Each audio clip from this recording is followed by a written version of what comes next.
A Coruña en un minuto.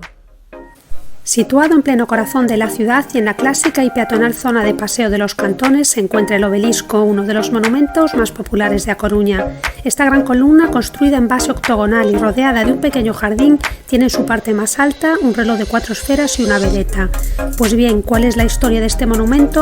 Narran los libros que en 1893 el barco que transportaba desde Egipto a París el enorme obelisco dedicado a Ramsés II hizo escala en nuestro puerto. A los coruñeses y coruñesas les encantó su inmensidad. Así las autoridades, avaladas incluso por aportaciones de la propia ciudadanía, decidieron construir uno para ser instalado aquí. Es inaugurado en 1895 en homenaje al ministro Linares Rivas. Desde entonces y hasta hoy en día es punto de referencia y de encuentro de A Coruña.